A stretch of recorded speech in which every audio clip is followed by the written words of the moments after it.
Thiruvithamkoor Devaswom board പ്രസിഡന്റിലേക്ക് കൂടി പോകാം. എങ്ങനെയുണ്ട് പ്രസിഡന്റ്? ഒരുക്കങ്ങളുടെ ഒരു അവസാന മണിക്കൂറുകളാണ്.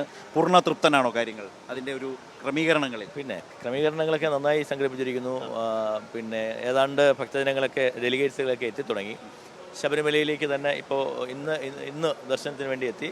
നാളെ രാവിലെ ഈ സംഗമത്തിൽ പങ്കെടുക്കുവാൻ വേണ്ടി എത്തുന്നുണ്ട്.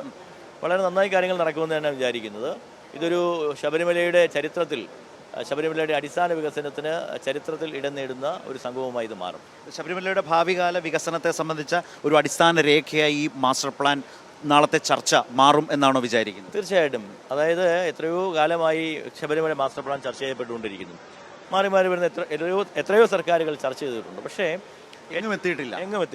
ഏറ്റവും ഒടുവിൽ തിരുവനന്തപുരം എഞ്ചിനീയറിംഗ് കോളേജിനെ കൊണ്ട് നമ്മളൊരു മാസ്റ്റർ പ്ലാൻ തയ്യാറാക്കി. അത് ഹൈപ്പവർ കമ്മിറ്റി അംഗീകരിച്ചു.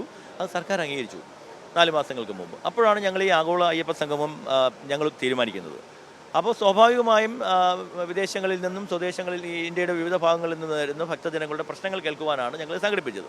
അപ്പോൾ സ്വാഭാവികമായിട്ടും ഒരു മാസ്റ്റർ പ്ലാനും കൂടെ തയ്യാറായിരിക്കുന്നു. അത് ഇവിടെ എത്തുന്ന പ്രതിനിധികൾക്ക് മുന്നിൽ അവതരിപ്പിച്ച് അവരുടെ നിർദ്ദേശങ്ങൾ ഇപ്പോൾ സർക്കാരും പിന്നെ മാസ്റ്റർ പ്ലാനും ഒക്കെ തീരുമാനിക്കുന്നത് മാത്രമല്ലല്ലോ, ഇത് അവരല്ലേ ഇത് അനുഭവിക്കേണ്ടത്. അപ്പോൾ സ്വാഭാവികമായിട്ടും അവരുടെ മുന്നിൽ അവതരിപ്പിച്ച് അവരുടെ നിർദ്ദേശങ്ങൾ സ്വാംശീകരിക്കുക, അവരുടെ അഭിപ്രായങ്ങൾ ഏറ്റുവാങ്ങുക, അങ്ങനെ ഒരു കോൺസെപ്റ്റാക്കി മാറ്റി അത് നടപ്പിലാക്കി മുന്നോട്ട് പോകുക എന്നുള്ളത് ഒരു ജനകീയമായ പിന്നെ താല്പര്യം കൂടി എടുക്കുകയാണ് നമ്മൾ.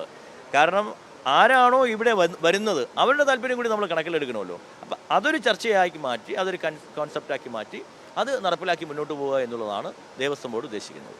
ഓക്കെ, അപ്പം വളരെ സന്തോഷം. ഏതായാലും വളരെ ഗംഭീരമായി മുന്നോട്ട് പോകട്ടെ.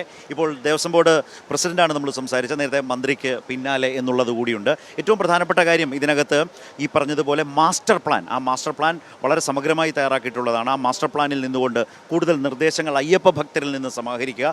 3500 ഏറ്റവും ഒടുവിൽ സിന്ദൂരി ഇപ്പോൾ വന്ന വിവരം അനുസരിച്ച് വരുന്ന ഈ ആഗോള അയ്യപ്പ സംഗമത്തിൽ പങ്കെടുക്കുന്ന പ്രതിനിധികളുടെ എണ്ണം. നേരത്തെ ഇത് 3000 മന്ത്രി ശ്രീ വി എൻ വാസവൻ നമ്മളോടത് സൂചിപ്പിക്കുകയുണ്ടായി.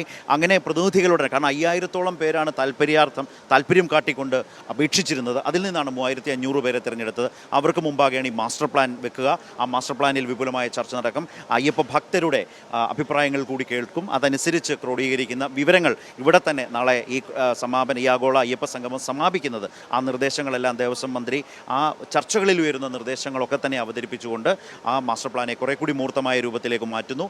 അത് വിദഗ്ധ സമിതി അതാകെയും പരിശോധിച്ചായിരിക്കും പിന്നീട് നടപ്പാക്കുന്ന തലം ഉണ്ടാവുക. ഏതായാലും നാളെ രാവിലെ 9:30 തന്നെ സംഗമം ആരംഭിക്കും. അതിനുള്ള എല്ലാ ഒരുക്കങ്ങളും പൂർത്തിയായിരിക്കുന്നു. മുഖ്യമന്ത്രി, തമിഴ്നാട്ടിലുള്ള മന്ത്രിമാർ, അതുപോലെ തന്നെ വ്യത്യസ്ത വിഭാഗങ്ങളിൽ നിന്നുള്ള ആളുകൾ, വളരെ പ്രധാനപ്പെട്ട നേതാക്കൾ, മതസാമുദായിക നേതാക്കൾ, ഇവരുടെ എല്ലാം സാന്നിധ്യം ഉറപ്പാക്കിയിട്ടുണ്ട്.